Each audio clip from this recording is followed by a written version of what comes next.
Assalamu alaikum wa rahmatullahi wa barakatuh. Assalamu alaikum wa rahmatullahi wa barakatuh. Dimanche, ce jour étrange, ni vraiment un début, ni complètement une fin. Un jour que beaucoup vivent sans le voir passer, comme une parenthèse silencieuse entre deux semaines. Un jour que certains appellent vide, d'autres lent, d'autres encore inutile. Mais toi qui es là à écouter ces mots, tu sais, ou peut-être que ton cœur commence seulement à s'en souvenir, que rien n'est vide quand Allah l'a créé. Le croyant ne regarde pas les jours comme le monde les regarde. Il ne mesure pas le temps seulement avec une montre, mais avec le sens. Et le dimanche a un sens profond, même s'il est souvent ignoré. Le dimanche est un seuil, un passage discret entre ce qui a été vécu et ce qui arrive. Un moment où le cœur est plus vulnérable, plus silencieux, et donc plus réceptif. C'est souvent ce jour-là que les pensées reviennent, celles que tu avais réussi à repousser pendant la semaine. Les questions sans réponse, les inquiétudes pour demain, les responsabilités qui approchent, les « et si » qui s'installent doucement. Et pourtant, chaque jour est une opportunité offerte par Allah. Pas seulement les vendredis, pas seulement les nuits bénies, pas seulement les grands moments spirituels, chaque jour. Et si tu regardes cette vidéo un dimanche, écoute bien, ce n'est pas un hasard. Dans notre foi, le hasard n'existe pas. Il y a des rendez-vous, des rappels, des appels discrets qu'Allah place sur notre route quand notre cœur en a besoin. Aujourd'hui, Allah ne te demande pas de changer toute ta vie. Il ne te demande pas l'impossible. Il ne te demande pas d'être parfait. Aujourd'hui, il veut simplement t'apprendre comment commencer ta semaine autrement. Avec un cœur plus calme, une foi plus stable et un tawakkul plus solide que tes peurs. Peut-être que ta situation n'a pas encore changé. Peut-être que les portes sont toujours fermées. Peut-être que les réponses tardent. Peut-être que tu avances sans voir clairement le chemin, mais écoute cette vérité essentielle. Allah travaille d'abord à l'intérieur avant d'agir à l'extérieur. C'est pour cela que ce rappel existe. C'est pour cela que cette sourate existe. Et c'est pour cela que tu es là maintenant. Répète cette sourate 5 fois par jour. Pas comme une formule magique, pas comme une habitude vide, mais comme un acte de confiance. Et observe. Pas forcément tes circonstances, mais ton cœur. Observe comment. L'angoisse perd un peu de sa force, la pression devient plus légère, la peur laisse place à une forme de calme même si tout n'est pas encore réglé. Parce que le vrai changement commence toujours là, à l'intérieur. Si ce message te parle déjà, même un peu, prends une seconde, juste une, et abonne-toi à cette chaîne. Pas par obligation, mais comme un engagement envers ton cœur. Un engagement à nourrir ta foi, surtout dans les moments calmes comme le dimanche. Et si tu veux poser une intention simple aujourd'hui, écris en commentaire « Dimanche avec tawakkul », juste ces mots.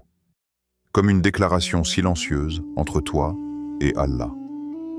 Tu peux aussi partager ce rappel, peut-être pas à tout le monde, mais à une seule personne qui vit ce dimanche avec un cœur lourd sans le dire. Et je t'invite, avec douceur mais sincérité, reste jusqu'à la fin.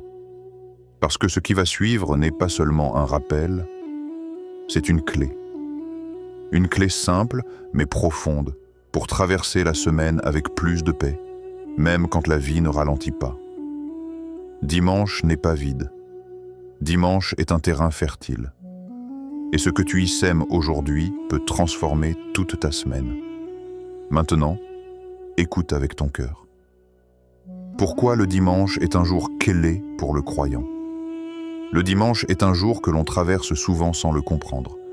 Il ne fait pas de bruit. Il n'impose rien. Il ne presse pas.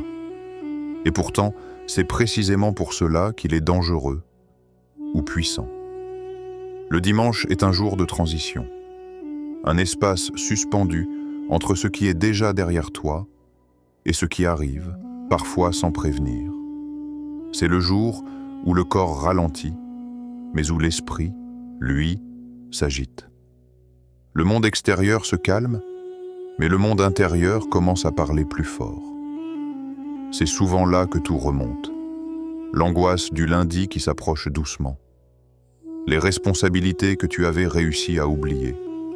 Les attentes, les obligations, les regards, les objectifs non atteints. Les problèmes non réglés qui attendent toujours leur tour. Le dimanche, les pensées négatives ne crinent pas.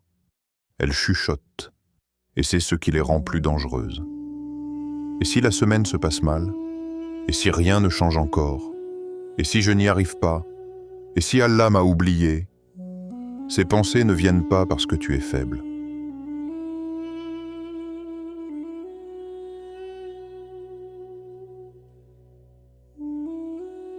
Elles viennent parce que ton cœur est plus ouvert ce jour-là.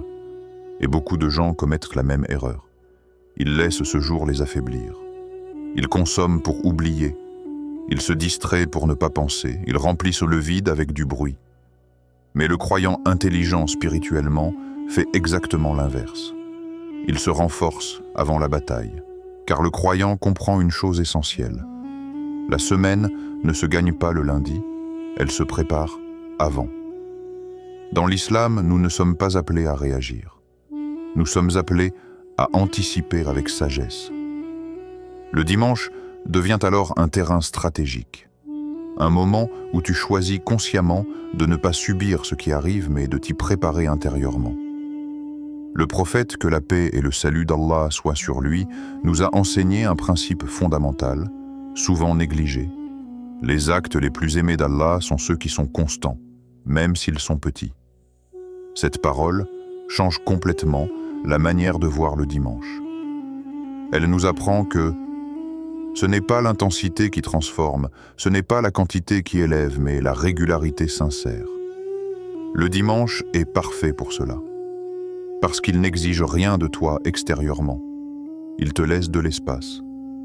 Et ce que tu fais dans cet espace révèle beaucoup sur ton état intérieur. Le croyant qui comprend le dimanche ne cherche pas à faire beaucoup. Il cherche à faire juste. Il n'essaie pas de devenir un autre. Il essaie de se réaligner. Car avant d'affronter le monde, il faut remettre le cœur à sa place. Le dimanche devient alors un jour de réajustement spirituel.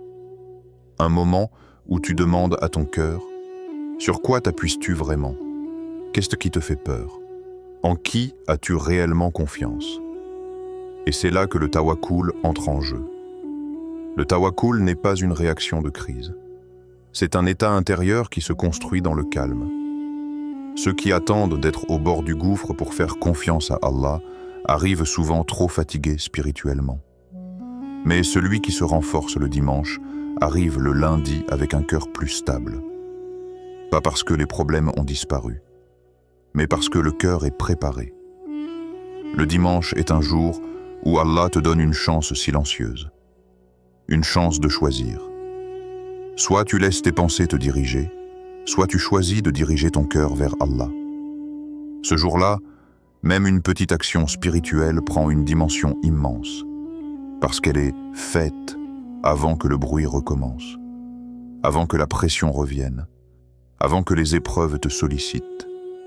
Le croyant ne sous-estime jamais ces moments calmes, car il sait que c'est dans le calme que l'on forge la patience, et dans la patience que naît la force. La sourate a répété, sourate al-Ikhlas, souratul Ikhlas. Il y a des paroles dans le Coran qui ne cherchent pas à impressionner par leur longueur.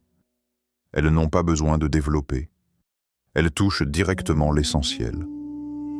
La sourate al-Ikhlas est de celle-là. 4 versets, quelques mots, mais une profondeur que même une vie entière ne suffirait pas à épuiser. Le prophète, que la paix et le salut d'Allah soient sur lui, a dit: par Allah, elle équivaut au tiers du Coran. Bukhari. Cette parole seule devrait arrêter ton cœur un instant. Un tiers du Coran, dans une sourate que beaucoup récitent machinalement, sans toujours s'arrêter sur ce qu'elle fait réellement à l'intérieur. Sourate al-Ikhlas ne parle pas de règles. Elle ne parle pas d'histoire, elle ne parle pas de loi, elle parle de qui est Allah. Et tant que cette réponse n'est pas claire dans ton cœur, le tawakkul reste fragile. Car comment faire confiance si tu ne sais pas vraiment à qui tu t'abandonnes? Quand tu dis « Kul huwallahu ahad », dis « Il est Allah, l'unique », tu ne récites pas une phrase. Tu fais une déclaration intérieure. Tu rappelles à ton cœur que ce monde n'a qu'un seul maître, tes problèmes n'ont qu'un seul. Contrôleur, ta subsistance n'a qu'une seule source. L'unicité d'Allah n'est pas seulement un concept théologique. C'est un repos pour le cœur fatigué. Parce que tant que ton cœur pense qu'il y a plusieurs issues, plusieurs sécurités, plusieurs dépendances, il reste agité. Mais quand tu répètes cette sourate, lentement, consciemment, ton cœur commence à se simplifier. Allah est un. Donc je n'ai pas besoin de courir partout. Donc je n'ai pas besoin de m'attacher excessivement aux gens. Donc je n'ai pas besoin de m'effondrer quand une porte se ferme. Puis vient Allahu Samad, Allah, celui dont tout dépend. Ce verset seul peut changer une vie. Il te rappelle une vérité que le monde essaie de te faire oublier. Tu dépends d'Allah, mais Allah ne dépend de rien. Quand tu répètes ce verset, tu redonnes à Allah sa place, et à toi la tienne. Tu n'es pas censé tout porter. Tu n'es pas censé tout contrôler. Tu n'es pas censé tout comprendre.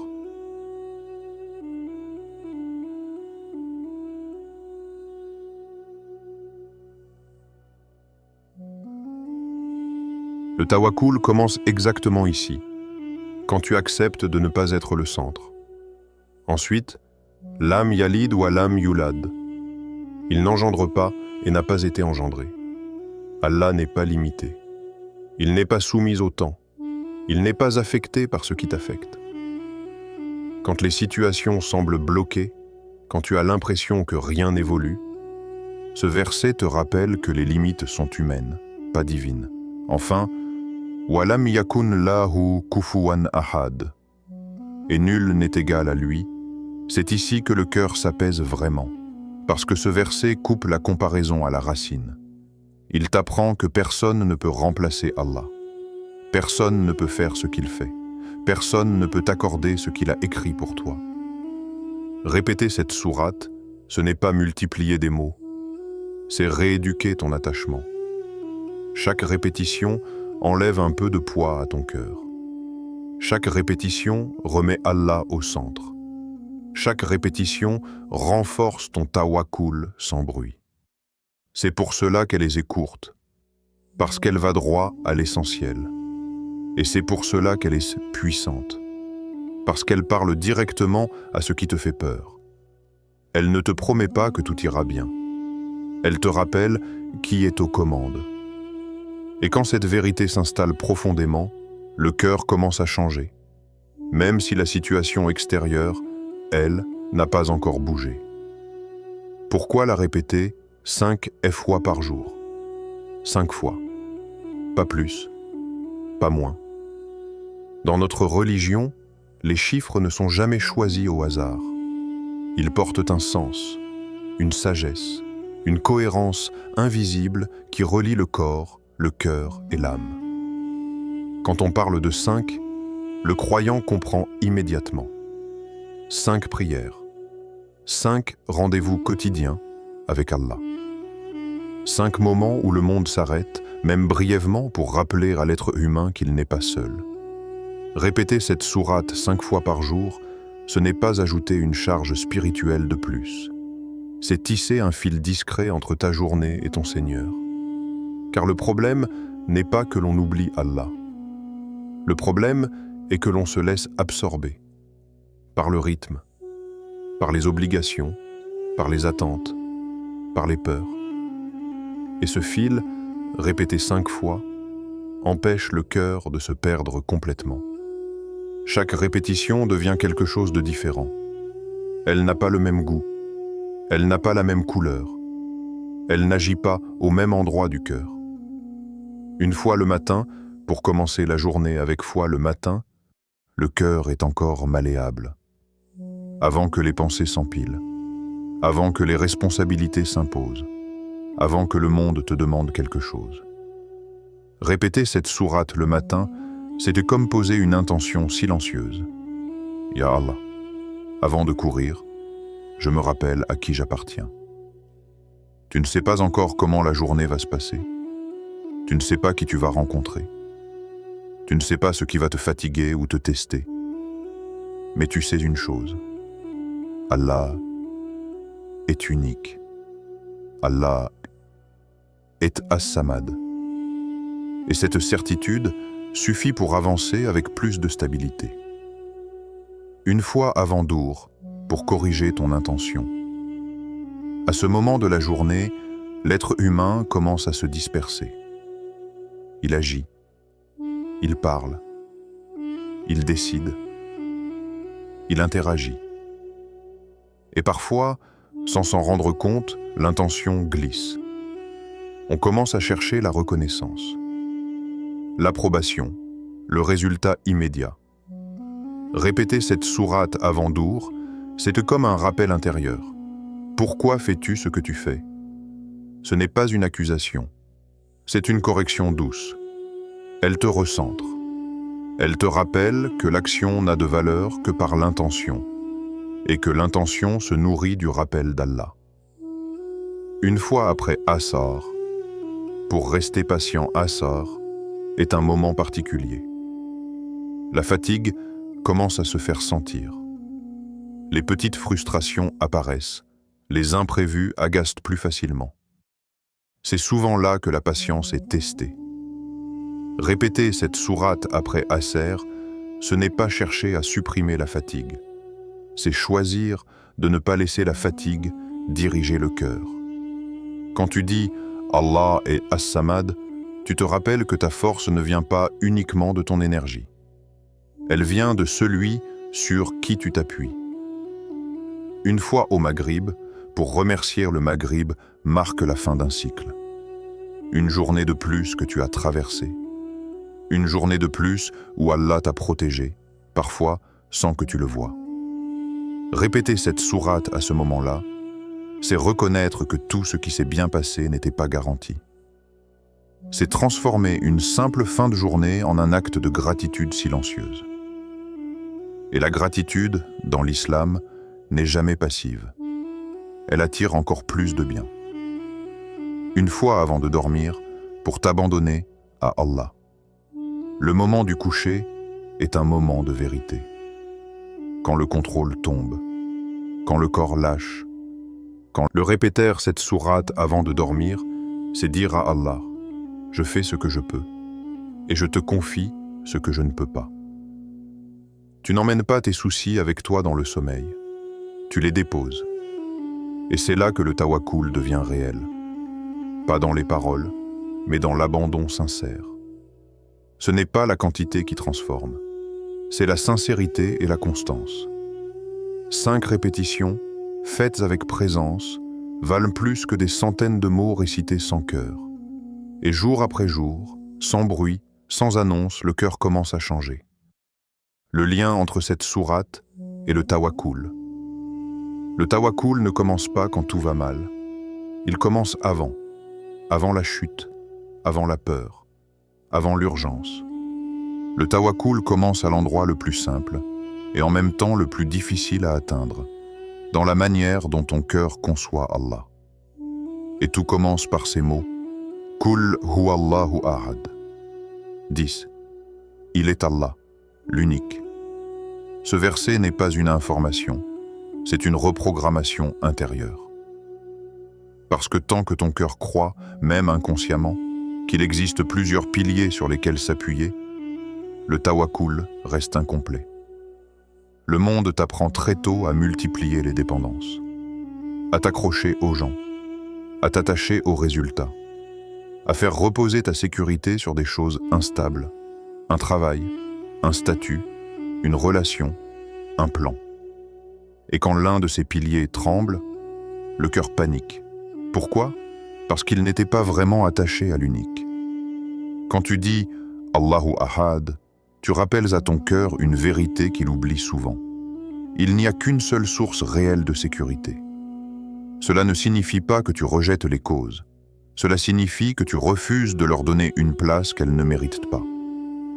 Le tawakkul, ce n'est pas fuir les responsabilités. Ce n'est pas abandonner l'effort. Ce n'est pas attendre sans agir. Le tawakkul, c'est faire les causes avec les mains, tout en gardant le cœur libre. Quand cette phrase s'installe profondément, tu commences à remarquer quelque chose de subtil. Tu fais toujours de ton mieux. Mais tu n'es plus détruit quand ça ne fonctionne pas comme prévu. Tu cherches toujours des solutions. Mais tu n'es plus paralysé par la peur du résultat.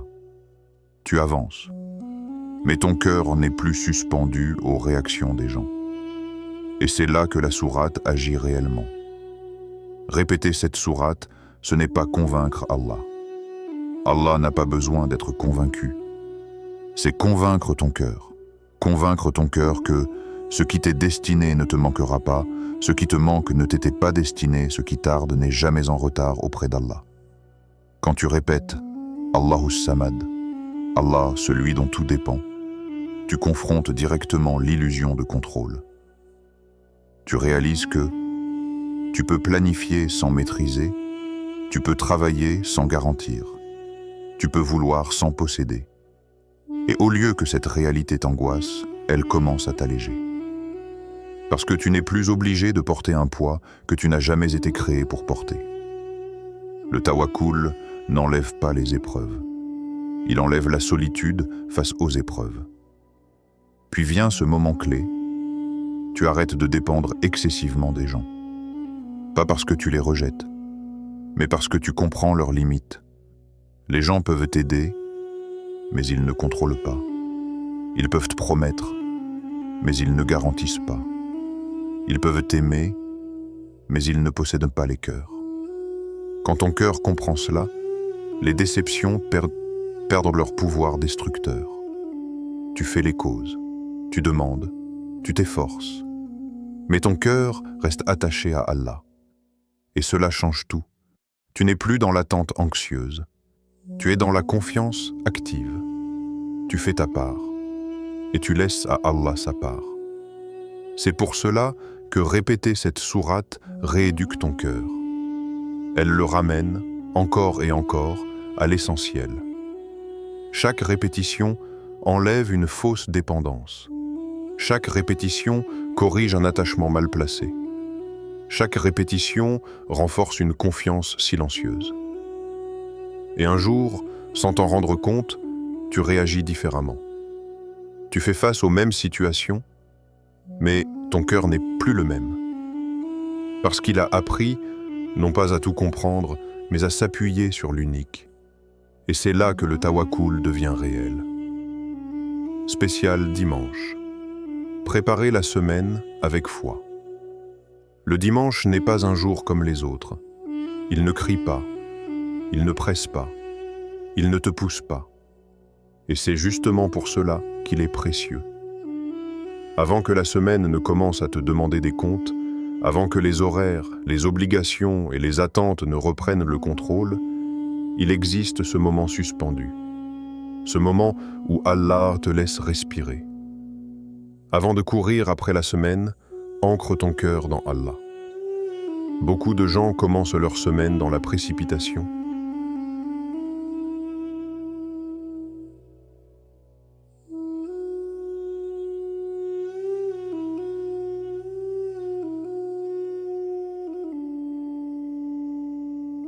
Ils se projettent déjà dans ce qui pourrait mal se passer. Ils anticipent les difficultés. Ils chargent leur esprit avant même que la première épreuve n'arrive. Le croyant, lui, choisit une autre approche. Il comprend que la manière dont il entre dans la semaine détermine souvent la manière dont il la traverse.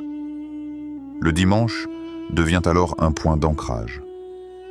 Un moment où tu décides consciemment de ne pas avancer seul. Dimanche est le jour idéal pour dire, du fond du cœur, « Ya Allah, je fais ma part, mais je te confie le reste. » Cette phrase n'est pas une résignation. Elle est une déclaration de maturité spirituelle. Elle signifie « je vais agir, je vais faire des efforts, je vais chercher des solutions. Mais je refuse de porter ce qui ne m'appartient pas. Parce que le croyant a compris une chose essentielle. Le futur ne se contrôle pas, il se confie. Peut-être que, ce dimanche, tu n'as pas encore de réponse. Tu as fait des duas, tu as patienté, tu as espéré. Et pourtant, le silence. Peut-être que la situation semble bloquée. Les démarches n'aboutissent pas. Les portes restent fermées. Les solutions que tu avais imaginées ne se présentent pas. C'est précisément dans ces moments que le dimanche devient un test intérieur. Le test n'est pas « est-ce que tu continues à demander ?» Le test est plutôt « comment ton cœur se comporte-t-il pendant l'attente ?» Le tawakkul ne supprime pas l'attente. Il change la manière d'attendre. Attendre sans tawakkul fatigue. Attendre avec tawakkul apaise. Car quand tu confies réellement le reste à Allah, tu arrêtes de ruminer. Tu arrêtes de refaire les scénarios. Tu arrêtes de t'épuiser mentalement. Tu te dis « Ya Allah, tu vois ce que je ne vois pas. Tu sais ce que j'ignore. Tu maîtrises ce qui m'échappe. » Et ce simple repositionnement intérieur transforme toute la semaine. Le dimanche devient alors un moment de réinitialisation spirituelle. Tu ne demandes pas à Allah de changer immédiatement la situation.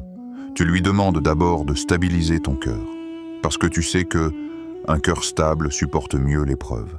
Un cœur confiant voit les signes plus clairement, un cœur apaisé agit avec plus de sagesse. Préparer la semaine avec foi, ce n'est pas faire une longue liste de résolutions irréalistes. C'est choisir une intention simple. Je veux traverser cette semaine avec Allah. Même si tout ne se règle pas, même si certaines choses traînent, même si des portes restent fermées, car le croyant sait que les portes qui se ferment ne sont pas toujours des refus, mais parfois des protections. Le dimanche te permet de faire cette paix intérieure. Il te permet de déposer ce que tu portes inutilement. Il te permet de te rappeler que ton rôle n'est pas de forcer le destin, mais d'agir avec droiture et de faire confiance. Le tawakkul, ce n'est pas fuir. Ce n'est pas s'arrêter. Ce n'est pas abandonner. Le tawakkul, c'est avancer avec confiance. Avancer même quand tu ne vois pas encore le chemin complet. Avancer même quand les réponses tardent. Avancer avec la certitude que ce qui est écrit pour toi ne passera jamais à côté de toi. Le dimanche est un cadeau discret. Un espace où tu peux choisir la posture intérieure que tu adopteras pour toute la semaine. Et ce choix, même s'il est silencieux, même s'il est invisible aux autres, est observé par Allah. Préparer la semaine avec foi, ce n'est pas garantir le succès. C'est garantir que ton cœur ne sera pas seul, quoi qu'il arrive. Et parfois, c'est tout ce dont tu as besoin pour tenir. Ce que cette pratique change intérieurement. Au début, tu ne remarqueras peut-être rien de spectaculaire. Pas de bouleversement immédiat. Pas de signe extérieur évident. Pas de changement radical dans ta situation. Et c'est normal. Parce que les transformations les plus profondes sont toujours silencieuses. Cette pratique n'agit pas comme un choc. Elle agit comme une rééducation lente du cœur. Jour après jour. Répétition après répétition. Sans bruit. Puis, un jour, presque sans t'en rendre compte, tu observes quelque chose d'étrange. Le stress commence à perdre de son pouvoir. Pas parce que les causes ont disparu, mais parce que ton cœur ne réagit plus de la même manière. Avant, la moindre incertitude te tendait. Avant, le moindre retard t'angoissait. Avant, le moindre silence te faisait douter. Aujourd'hui, il y a encore des questions, mais moins de panique. Pourquoi ? Parce que ton cœur a compris quelque chose d'essentiel. Tout ne dépend pas de toi. Et cette compréhension ne t'affaiblit pas. Elle t'allège. Le stress naît souvent d'un excès de contrôle. De cette illusion que si tu réfléchis assez, si tu anticipes assez, si tu t'inquiètes assez, alors tout ira bien. Mais la répétition de cette sourate vient doucement casser cette illusion.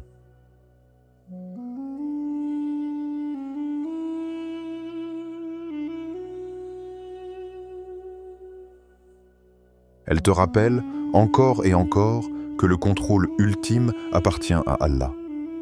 Et quand le cœur accepte cela, il cesse de lutter contre ce qu'il ne maîtrise pas. Puis vient une autre transformation subtile, plus de clarté intérieure. Pas une clarté intellectuelle, pas forcément des réponses immédiates, mais une clarté du cœur. Tu commences à voir plus clair dans tes priorités.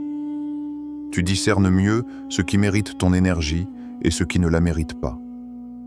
Certaines choses qui te semblaient vitales perdent de leur importance. D'autres, que tu négligeais, prennent soudainement plus de valeur, parce que ton cœur se reconnecte à l'essentiel. Quand Allah revient au centre, tout le reste se réorganise. Tu ne prends plus certaines décisions dans la précipitation. Tu parles avec plus de retenue. Tu réagis avec plus de mesure. Non pas parce que tu es devenu indifférent, mais parce que ton cœur est devenu plus enraciné. Et puis, il y a cette paix, difficile à expliquer. Une paix qui ne dépend pas des circonstances. Avant, ta paix dépendait de bonnes nouvelles réponses rapides, validation extérieure, situation stable. Aujourd'hui, même quand tout n'est pas réglé, il y a quelque chose qui tient. Une tranquillité intérieure, un calme discret, une forme de stabilité qui ne s'effondre pas au premier imprévu. Cette paix ne signifie pas l'absence de tristesse. Elle ne signifie pas l'absence de fatigue. Elle ne signifie pas l'absence de doute. Elle signifie simplement que le cœur n'est plus seul face à tout cela.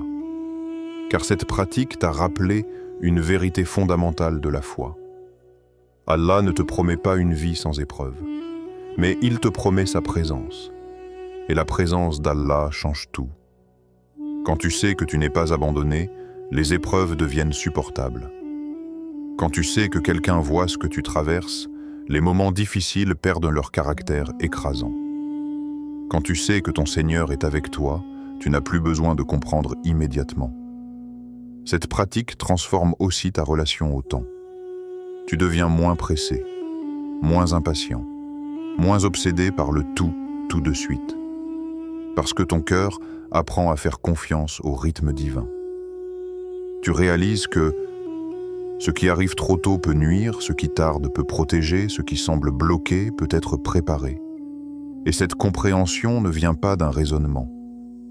Elle vient d'une expérience intérieure répétée. Chaque répétition de la sourate renforce cette confiance silencieuse. Petit à petit, tu remarques aussi que les réactions émotionnelles excessives diminuent. Les hauts sont plus mesurés. Les bas sont moins destructeurs. Tu ne passes plus constamment de l'espoir excessif au découragement total. Parce que ton cœur s'est stabilisé autour d'un point fixe, Allah. Cette pratique ne te transforme pas en quelqu'un de parfait. Elle te transforme en quelqu'un de plus conscient, conscient de ses limites, conscient de ses dépendances, conscient de la présence divine dans sa vie. Et cette conscience change ta manière de vivre, même dans les détails. Tu commences à faire plus attention à ton intention. Tu te parles différemment intérieurement.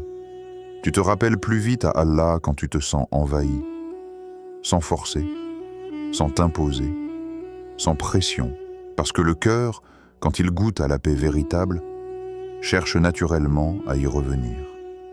Et c'est ainsi que cette pratique agit. Elle ne te pousse pas, elle t'attire, elle ne te contraint pas, elle t'apaise, elle ne t'éloigne pas du monde, elle te permet de le traverser avec plus de sérénité, plus de lucidité et surtout, avec plus de confiance en Allah. Voici maintenant l'invocation finale, à réciter lentement, avec présence du cœur. Allahumma ya Rabb, ô notre Seigneur, toi qui nous as créés alors que nous n'étions rien, toi qui connais nos cœurs mieux que nous-mêmes, toi qui entends les invocations même lorsqu'elles ne sont pas prononcées, Nous venons à toi avec ce que nous sommes, avec nos forces, mais surtout avec nos faiblesses, avec notre foi, parfois ferme, parfois tremblante, avec nos espoirs et nos peurs que personne ne voit. Allahumma ya Rabb, purifie nos intentions. Purifie-les de l'ostentation, purifie-les du désir d'être vus, purifie-les de la recherche de reconnaissance des créatures. Ya Allah, fais que tout ce que nous faisons, nous le fassions pour toi. Même les actes simples, même les efforts invisibles, même les combats intérieurs que personne ne remarque. Purifie nos intentions lorsque nos cœurs sont confus, lorsque nos motivations se mélangent, lorsque nous agissons sans toujours savoir pourquoi. Ya Rab, ramène nos intentions vers toi chaque fois qu'elles s'égarent. Allahumma ya Rab, apaise nos cœurs. Tu sais combien ils sont lourds, tu sais combien ils sont fatigués, tu sais combien ils portent en silence. Apaise-les quand l'angoisse monte sans raison apparente. Apaise-les quand l'avenir nous inquiète. Apaise-les quand les réponses tardent. Apaise-les quand le doute s'installe. Ya Allah, pose sur nos cœurs une tranquillité que ni les circonstances, ni les gens, ni les événements ne peuvent enlever. Fais descendre sur nos cœurs la sérénité que tu as promise à ceux qui se rappellent de toi. Allahumma ya Rabb, renforce notre tawakkul, renforce-le quand notre confiance faiblit. Renforce-le quand nous faisons des causes mais que les résultats ne viennent pas. Renforce-le quand nous avons l'impression que nos efforts ne portent pas de fruits. Renforce-le quand nous sommes tentés de tout porter seuls. Ya Allah, apprends à nos cœurs à s'appuyer sur toi sincèrement, sans hypocrisie, sans calcul, sans condition. Apprends-nous à te faire confiance non seulement quand tout va bien, mais surtout quand tout est flou. Ya Allah, aide-nous à te faire confiance même quand nous ne comprenons pas. Quand nos duas semblent rester sans réponse. Quand les portes se ferment les unes après les autres. Quand le silence nous pèse. Aide-nous à croire que ton silence est aussi une réponse. Que ton retard est aussi une miséricorde. Que ce que tu nous refuses aujourd'hui peut être une protection pour demain. Ya Rab, donne à nos cœurs la sagesse d'accepter ce que nous ne maîtrisons pas. Fais-nous comprendre que nous ne voyons qu'un fragment alors que toi tu vois tout. Ya Allah, fais de cette sourate une lumière dans nos vies. Une lumière quand le chemin semble sombre. Une lumière quand nous doutons. Une lumière quand nous perdons le sens. Fais qu'elle éclaire nos décisions. Qu'elle éclaire nos intentions. Qu'elle éclaire nos pensées. Que chaque fois que nous la récitons, elle nous rappelle qui tu es et qui nous sommes. Fais-en une protection contre l'angoisse. Quand le cœur se serre sans raison, quand les pensées tournent en boucle, quand la peur de demain vole notre paix d'aujourd'hui. Ya Allah, protège-nous des pensées excessives, protège-nous du waswas, protège-nous de l'épuisement intérieur, fais que cette sourate soit un refuge pour nos cœurs fatigués, et fais-en une clé pour la sérénité. Pas une sérénité fragile qui disparaît au premier problème, mais une sérénité enracinée, une sérénité qui vient de toi, une sérénité qui tient même au milieu des épreuves. Ya Allah, donne-nous une sérénité qui nous permet d'avancer sans peur, d'agir sans panique et d'attendre sans désespoir. Accorde-nous des cœurs qui te font confiance plus qu'ils ne craignent l'avenir. Ya Rab, accepte de nous ce peu que nous faisons. Accepte nos répétitions imparfaites. Accepte nos invocations parfois maladroites. Accepte nos intentions sincères même quand nos actions sont faibles. Nous n'avons que toi et tu nous suffis. Allahumma salli ala Muhammad wa ala ali Muhammad kama sallaita ala Ibrahim wa ala ali Ibrahim. Ô Allah, répands tes bénédictions sur notre prophète, que la paix et le salut d'Allah soient sur lui, celui qui nous a appris à te faire confiance dans l'abondance comme dans l'épreuve. Amen. Si tu es arrivé jusqu'ici, ce n'est pas par simple curiosité. Ce n'est pas parce que tu n'avais rien d'autre à faire. C'est parce que ton cœur cherche quelque chose de plus profond. Pas seulement des solutions rapides, Pas seulement des réponses immédiates, mais plus de paix. Une paix qui ne dépend pas des circonstances. Une paix qui ne disparaît pas au premier problème. Une paix qui reste même quand la situation est encore floue. Et cette recherche est noble. Parce qu'un cœur qui cherche la paix est un cœur qui se souvient d'Allah, même inconsciemment. Tu n'as pas besoin de tout changer d'un coup. Tu n'as pas besoin de bouleverser ta vie du jour au lendemain. Allah ne t'a jamais demandé cela.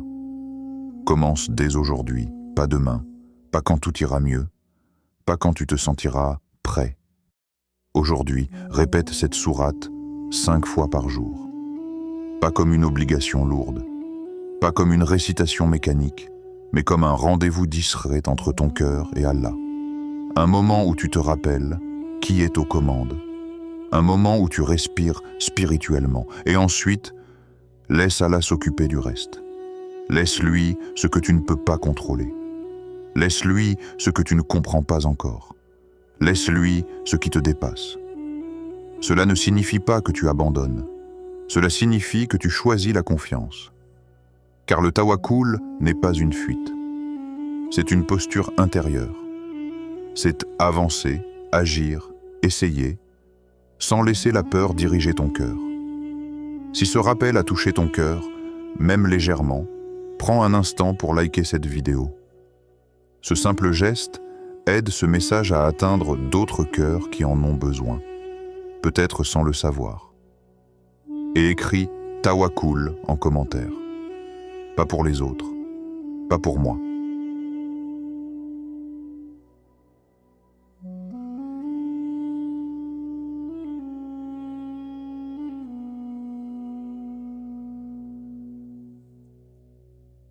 Mais comme une déclaration intérieure. Ya Allah, je choisis de te faire confiance, même quand je ne comprends pas tout. Abonne-toi à Le Pouvoir du Tawakkul si tu veux continuer ce cheminement. Ici, on ne promet pas une vie sans épreuve. On t'aide à devenir plus fort intérieurement